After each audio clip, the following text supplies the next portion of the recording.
Alors, bonsoir, mesdames et messieurs. Bienvenue à cette séance extraordinaire des membres du Conseil de la Ville de Sainte-Catherine, 10 décembre, 19h, qui aura lieu à la salle du Conseil, bien entendu. J'essaye de lire le texte au complet, mais... Alors, on y va avec l'adoption de l'ordre du jour proposé par... Je propose. Bon, on fait tous en même temps. Marie et Michel, merci. Première période de questions du public portant exclusivement sur le budget et les programmes triennales d'immobilisation. Comment est-ce qu'on peut, non? Oui, parce qu'on n'a pas passé encore. Non, mais dans notre règlement de PGM, c'est deux périodes, malheureusement, je dois l'offrir. Bon, bien, parfait. Alors, on y va avec l'adoption du budget pour l'exercice financier 2025, considérant les dispositions de la loi sur les cités et villes dictant l'adoption du budget de la Ville pour le prochain exercice financier.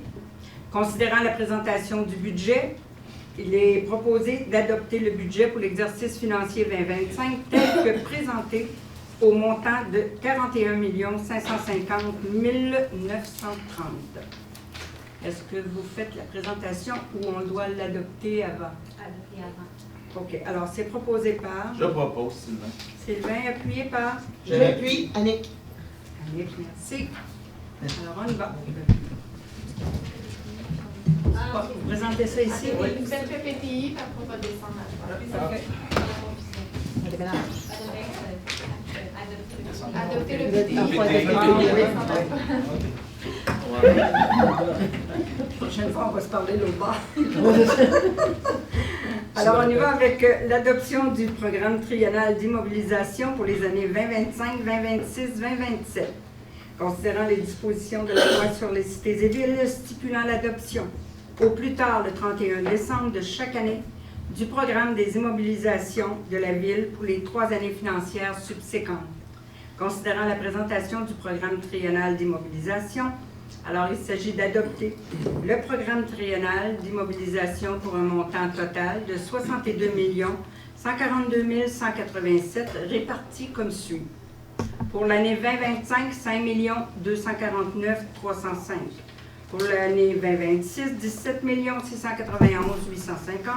Pour l'année 2027, 39 201 032. Proposé par Je propose, Martin.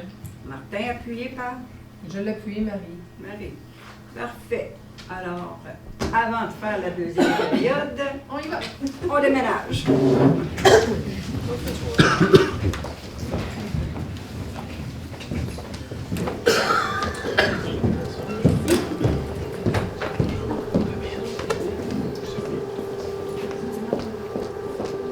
Oui, parce que ça, je me demande si je vais être celui-là aussi.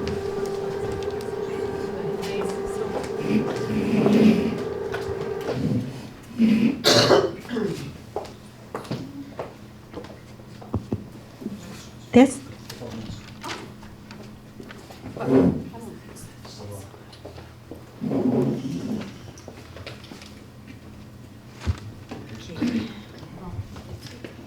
On est obligé d'aller un, sinon tout le monde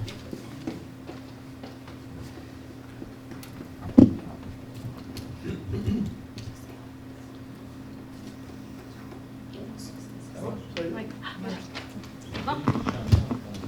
Oui, c'est ce que je me disais, qu'on manquait un peu de musique d'ambiance. Donc,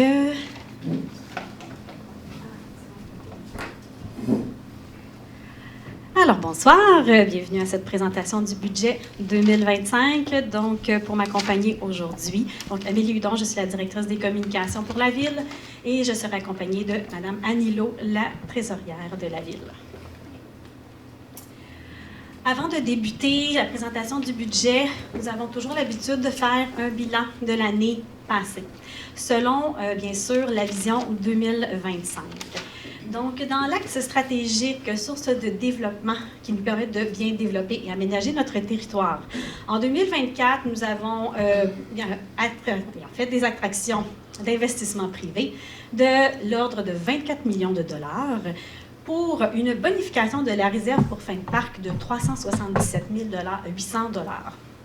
Bien sûr, comme vous avez vu, La construction du centre sportif a débuté donc en 2024.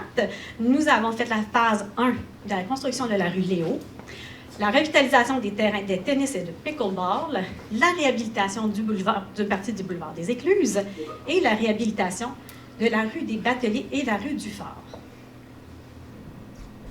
Dans la source d'interaction qui nous permet de développer et de créer un milieu de vie pour les citoyens, donc la construction du Parc de la Providence, son inauguration aura lieu donc au printemps 2025.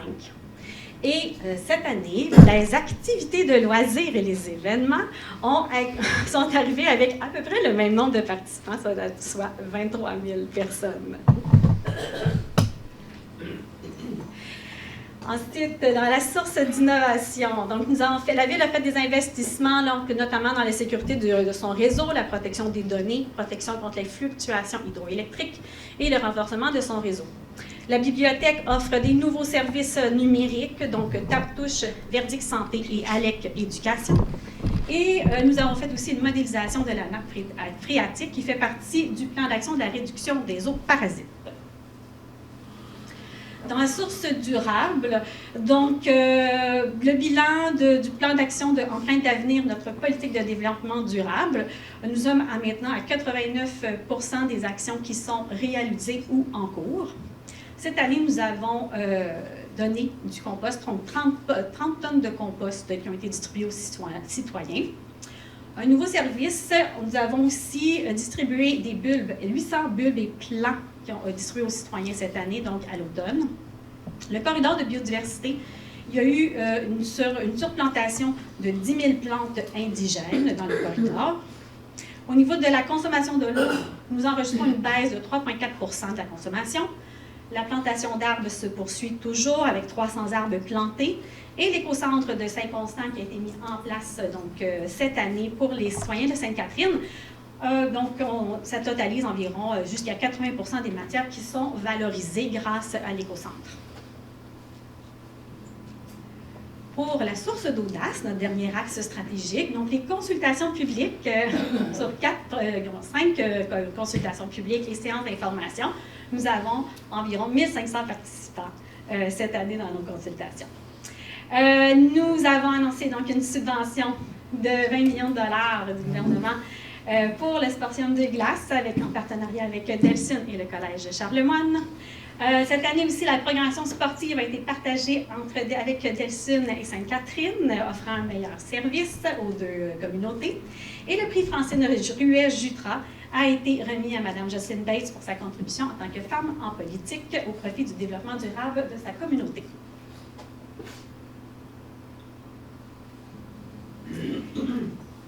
Pour le bilan, pour le budget 2025, donc les enjeux et les orientations. Donc, le contexte du budget 2025, d'abord, s'inscrit dans un ralentissement de l'inflation.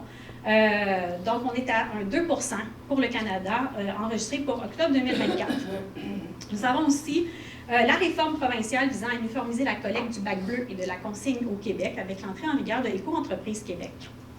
Ensuite, nous avons une optimisation des services grâce au partenariat. On parle notamment de l'intégration de la ville de la Prairie dans la régie incendie et aussi, comme je vous ai parlé, la programmation de loisirs qui est partagée avec Delsun et Sainte-Catherine et le complexe sportif qui est en construction. Nous avons ensuite une bonification de l'enveloppe par le gouvernement du Québec pour le partage d'un point de la TVQ. Par contre, nous avons des renouvellements de certains contrats de durée de 3 ans qui sont au-dessus du niveau de l'inflation. Et nous avons aussi une multiplication systématique, en même temps, des nouvelles obligations légales pesant sur l'administration municipale dans plusieurs domaines, notamment la sécurité des technologies, la sécurité des données confidentielles, la sécurité civile, les changements climatiques, la CNESST, approvisionnement, fiscalité et planification urbaine, donc plusieurs nouvelles obligations qui sont rentrées en vigueur simultanément. Les orientations cette année du Conseil municipal. Donc, d'abord, c'est de terminer les actions en lien avec la vision 2025, c'est dans sa dernière année, et la politique de développement durable aussi, qui rentre dans sa 5e année. Alors, les 4 grandes orientations, d'abord, sont la pérennité économique du territoire et des actifs municipaux, donc notamment avec la gestion des actifs pour assurer la pérennité de nos infrastructures selon des principes de résilience au changement climatique. Bien sûr, la résilience au changement climatique, c'est vraiment un élément, un enjeu important pour l'ensemble des municipalités. On le voit avec les événements météorologiques extrêmes que nous avons de plus en plus. Alors, cette année, on va travailler sur la diminution de l'empreinte écologique de la ville, les îlots de chaleur et améliorer la gestion globale de l'eau. L'accueil et le service à la population demeurent un enjeu important. Donc, on souhaite repenser les services aux citoyens et aussi favoriser l'accueil des nouveaux citoyens. Et au niveau de la culture identitaire du territoire, donc l'intérêt de mettre en valeur les paysages naturels et identitaires, les espaces de socialisation et connecter les quartiers par des liens cyclables. Au niveau de l'équilibration du budget 2025, donc le travail était d'abord d'optimiser le budget opérationnel autant dans les villes que dans les régies partenaires. Alors, bien sûr, de prioriser les actions répondant aux obligations législatives d'abord, au défi des changements climatiques et à l'amélioration des services aux citoyens. Et ensuite, reporter certains projets aux dépenses moins urgentes. Arrimer la taxation et la tarification avec le coût des services rendus. Nous allons utiliser 304 520 des surplus affectés pour les projets stratégiques. Donc, aucune augmentation de taxes en lien avec la quote-part du complexe sportif. Et utiliser 25 580 des surplus non affectés pour compenser une partie de l'augmentation de la quote-part pour le REM.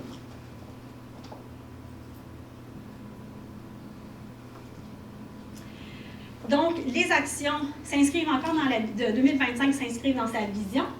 Alors, pour les mêmes axes stratégiques que pour le bilan, donc dans la source de développement, l'annonce a été faite au niveau du sportium de glace. Donc, on va rentrer en phase préparatoire pour le sportium de glace. Donc, on parle d'études, notamment.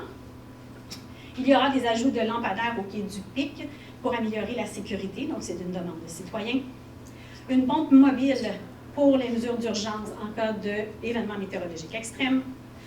Des analyseurs de vitesse pour augmenter la sécurité routière dans nos rues. Ensuite, il y aura la poursuite du plan court terme de sécurisation du réseau souterrain et des zones sensibles aux pluies et planification de solutions à moyen terme. Et l'attraction de nouveaux investissements dans le parc d'affaires aussi demeure une action prioritaire. Au niveau de la source d'interaction, donc on souhaite favoriser l'accueil des nouveaux citoyens pour une communauté résiliente et bienveillante. Alors, c'est mettre en place des nouveaux événements au niveau de l'accueil, donc notamment la mise en place de la fête du voisinage pour améliorer la résilience dans les communautés et le souper communautaire tous à table. Il y aura bien sûr l'inauguration du parc de la Providence en début de l'été. Ensuite, le prolongement de la piste multifonctionnelle sous l'emprise Hydro-Québec dans le secteur de la rue Acadia qui viendra se raccorder à la piste de Delsun. Ensuite, une étude de circulation du secteur des mouettes et des alouettes, encore une demande importante au niveau des citoyens. Au niveau des parcs, nous parlons de remplacement, notamment de bordures et sable au parc Brébeuf, et le récro-parc demeure gratuit pour les citoyens de Sainte-Catherine. Au niveau de la source d'innovation, on y va avec l'évolution du site web selon les nouvelles normes d'accessibilité universelle et de la confidentialité des données personnelles, donc au courant de l'année. Nous avons une orientation importante au niveau des changements climatiques, donc la source durable est plusieurs actions. Donc, on annonce aujourd'hui le retour d'une collecte de branches annuelle. Ensuite, une campagne de sensibilisation sur la consommation d'eau potable et la gestion des eaux usées. Au niveau de l'eau potable, ça inclut un programme de bac récupérateur d'eau de pluie subventionné.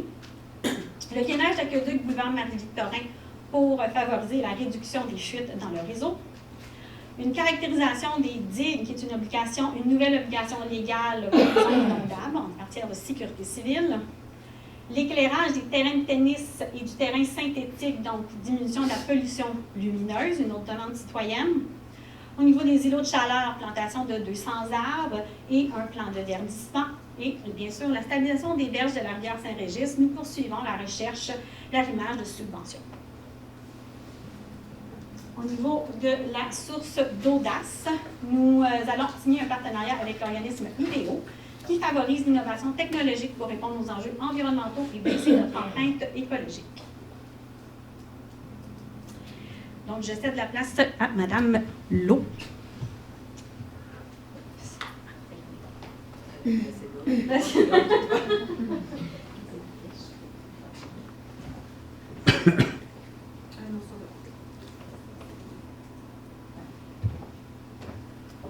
Bonsoir à tous. Est-ce que vous m'entendez bien? Oui, parfait. Donc, le portrait financier de la Ville et de la taxation 2025. Donc, dans un premier temps, on vous relate là, les 5 grands faits saillants. Dans le fond, c'est un budget équilibré là, de 41,55 millions, comme a été mentionné précédemment. C'est une hausse là, de 5,6 du budget. Donc, comme ma collègue l'a dit, avec des affectations surplus qui font en sorte qu'on n'augmente pas les taxes pour la quote-part du complexe sportif et la hausse de la quote-part du REM. Ça représente une taxation résidentielle avec une hausse de 2,2 %. Donc, c'est comparable à l'IPC. Le budget a été fait là, tout en voulant optimiser là, les ressources et les processus pour répondre aux nouvelles obligations légales. Et ça va se traduire également là, par l'embauche stratégique pour répondre aux nouveaux défis. Et encore une fois, comme ma collègue l'a mentionné, la priorisation des actions pour augmenter notre résilience au changement climatique. Vous avez ici là, la répartition des revenus, donc le 41,55 millions dont on parle. On peut constater ici qu'il y a près de 70 du budget là, de revenus là, qui provient de la taxation foncière, autant résidentielle que non résidentielle. Et qu'en contrepartie, on a une aide gouvernementale là, qui représente environ 3 %. C'est le fameux là, pacte fiscal dont on parlait précédemment.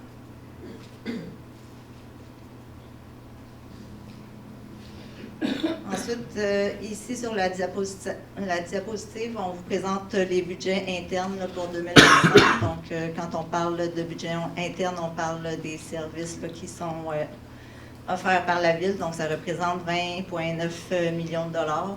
Donc, on peut répartir ça en 3 grandes catégories, c'est-à-dire l'entretien là, des infrastructures. Donc, on parle de travaux publics et services du génie, qui représentent 43 %. Ensuite, on a tout ce qui est les services aux citoyens. Donc, on parle des communications, de l'aménagement du territoire et les loisirs, donc un 29 %.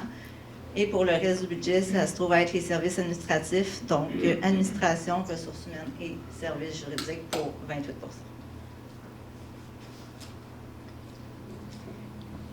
Les 3 prochaines diapositives vous montrent un petit peu les faits saillants là, des différents types de dépenses. Donc, au niveau des infrastructures, on parlait tantôt de l'étude de circulation du secteur des mouettes et des alouettes, donc l'augmentation de 7,9 % Ensuite, au niveau des parcs et patinoires, c'est l'ajustement de la contribution au récréoparc. Et pour ce qui est des déchets, c'est l'ajustement du coût de l'écocentre en fonction de l'utilisation réelle de celui-ci. Donc, si on poursuit au niveau de l'éclairage des rues, on parlait du remplacement de lampadaires, donc une augmentation de 17,2 %. Ensuite, au niveau du génie, on parle du renouvellement là, du contrat d'exploitation et d'entretien de la station d'épuration du récréoparc. Et finalement, l'indexation de 6,8 % pour les assurances, là, notamment là, en lien avec la cybersécurité et les événements météorologiques extrêmes.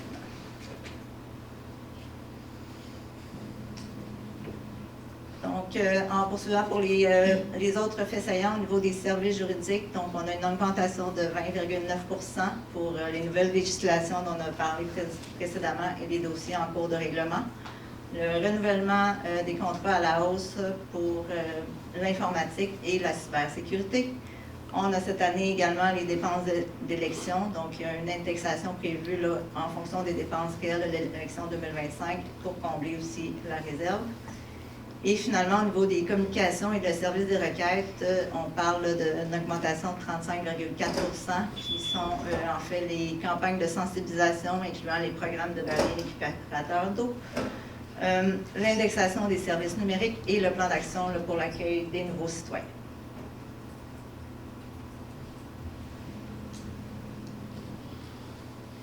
Ensuite, au niveau, on parlait tantôt là, de l'optimisation des ressources humaines. Donc, c'est un chantier que le Conseil a choisi là, de travailler cette année. Donc, à la gauche du tableau, vous voyez l'évolution du nombre d'employés là, pour chacune des années, donc les 5 dernières années. Donc, ce que ça démontre quand même une stabilité générale au niveau du nombre d'employés. Donc, ça joue entre 111 et 124 employés là, parmi les 5 années, malgré là, les défis grandissants qu'on a eu au cours de cette période. Donc, à cela s'ajoute là, la difficulté d'attraction et de rétention pour les fonctions de surnuméraire, donc les gens temporaires, qui a été exacerbée là, par le contexte économique. Ensuite de ça, il y a également là, un autre défi qui a été là, la multiplication simultanée des entrées en vigueur des nouvelles lois. Ma collègue les a mentionnées tantôt, donc je ne vais pas répéter tout ça, donc, mais ça se traduit là, par l'ajout de ressources et que c'est un élément là, incontournable pour 2025. Donc, ce qui s'en vient pour 2025, dans un premier temps, il y aura l'exercice d'optimisation qui va viser à aligner l'ajout des ressources sur les priorités stratégiques et les besoins de l'organisation. Et par la suite à cette étude, il y a la prévision d'ajout de ressources à travers l'administration municipale selon les résultats de l'exercice. Et bien évidemment, il y aura les indexations là, qui sont prévues de salaires et les progressions selon les conventions collectives.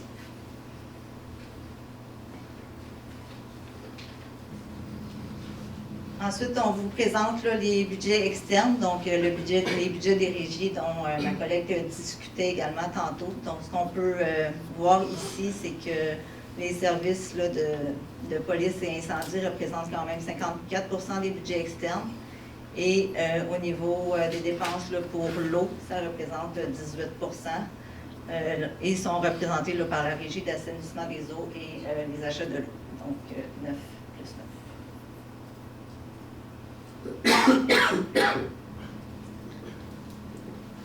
Donc, les faits saillants en lien avec les budgets externes, on l'a mentionné également tantôt, donc c'est principalement l'arrivée de la ville de la Prairie à la régie d'incendie et la diminution de la quote-part du complexe sportif de zone Sainte-Catherine.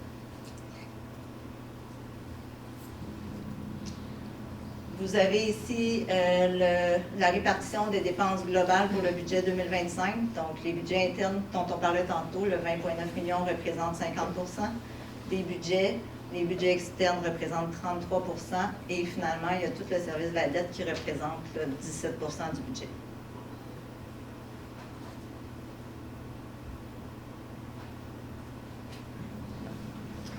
Donc, comme on l'a mentionné en introduction, hausse globale de 5,6% du budget.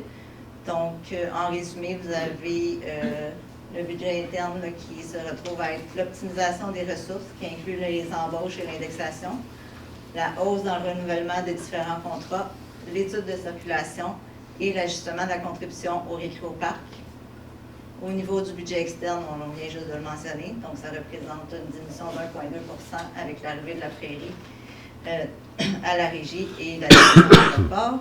Et finalement, le service de la dette, il y a eu des investissements là, importants dont on vous a mentionné, donc ça se traduit avec des nouveaux financements, notamment pour la construction de la rue Léo, la rue Lamarche, le gainage aqueduc et sanitaire et la réhabilitation du boulevard des Écluses.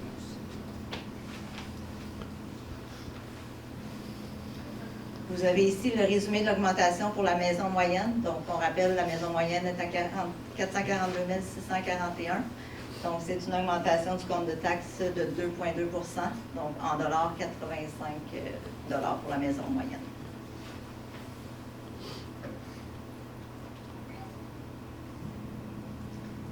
On est rendu au programme triennal d'immobilisation 2025, 2026, 2027. Donc, je vais céder la parole à Amélie.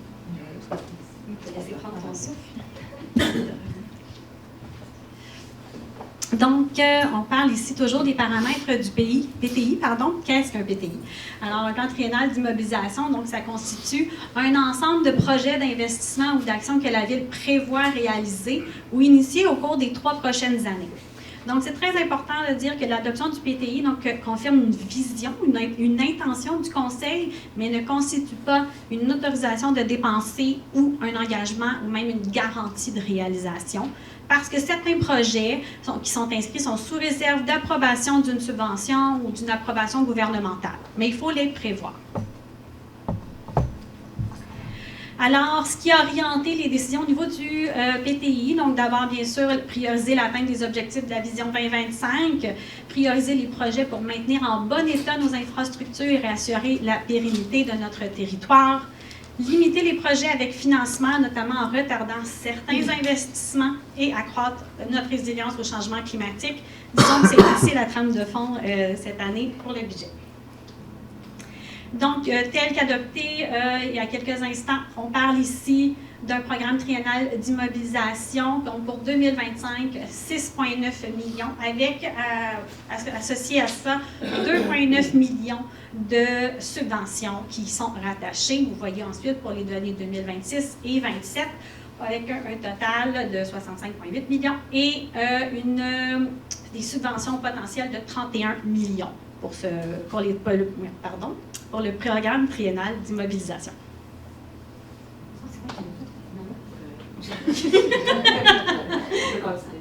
Donc, je vais finir finalement. Donc, vous voyez ici la ventilation du PTI 2025.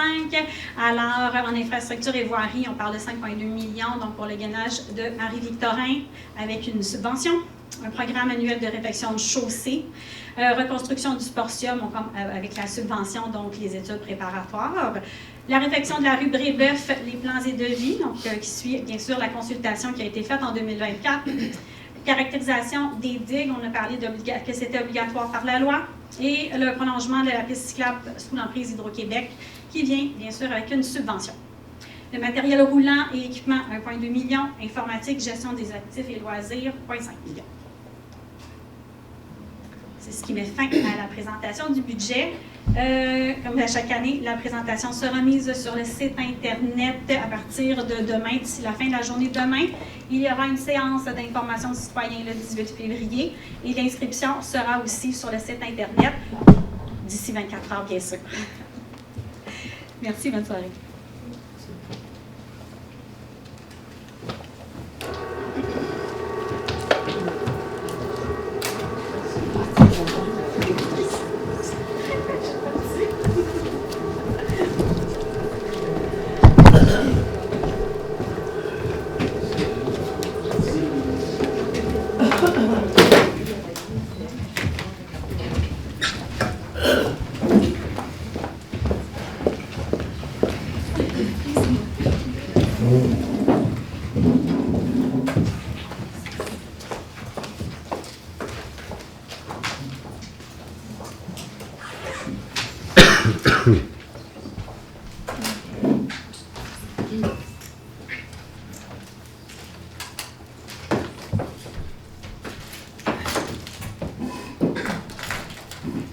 Alors, on y va avec la deuxième période de questions du public portant exclusivement sur le budget et le programme triennal d'immobilisation. Madame Lagravière. Monsieur Caron? Non, ça va être vous, il n'y aura pas de questions. Merci. Monsieur Huet. On va attendre de prendre une connaissance. Monsieur Famo. Oui. Bonsoir. Bonsoir. C'est Tombez pas sur moi. dans une des dernières pages, qu'il y avait le service de la dette, une augmentation de 16 %. Est-ce que c'est avec les subventions soustraites ou inclus? Je vais laisser Madame Lee, Madame Lowe, pardon. Ça inclut pas les subventions. Vous parlez notamment là, des subventions. C'est l'augmentation. C'est vraiment l'augmentation du remboursement de capital et du remboursement des intérêts. Les subventions ne sont pas incluses dans ça. OK. Une dernière question.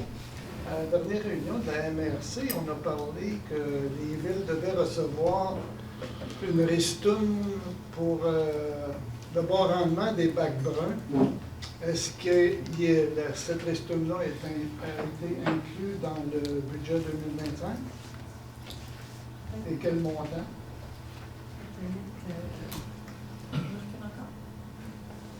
Non, le tableau des... Oui. C'est la réforme. La réforme, c'est les bacs, pas les bacs. Les bacs bruns. Je pense qu'il faudrait vous revenir avec votre réponse, M. Fabre. C'est beau, merci. C'est beau?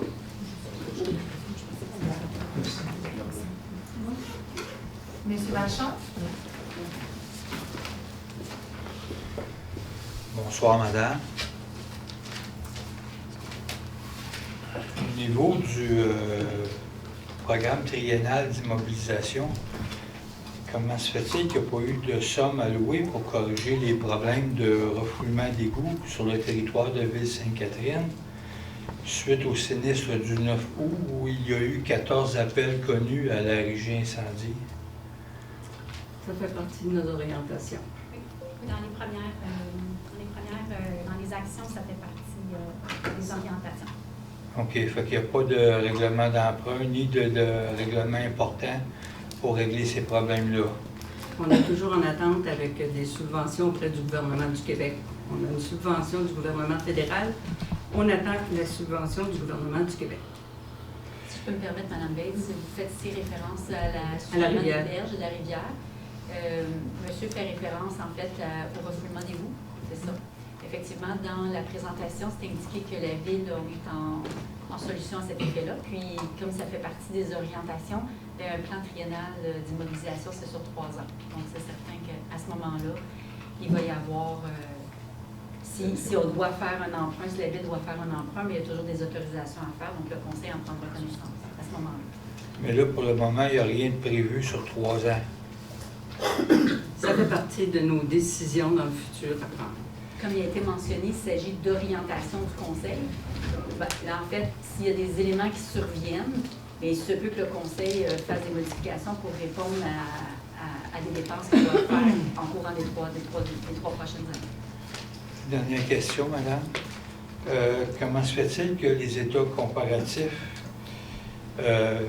comparant les dépenses et revenus, les 2 états comparatifs n'ont pas été déposés 4 semaines avant la séance du budget en vertu des dispositions de l'article 105.4 de la loi sur les cités et villes?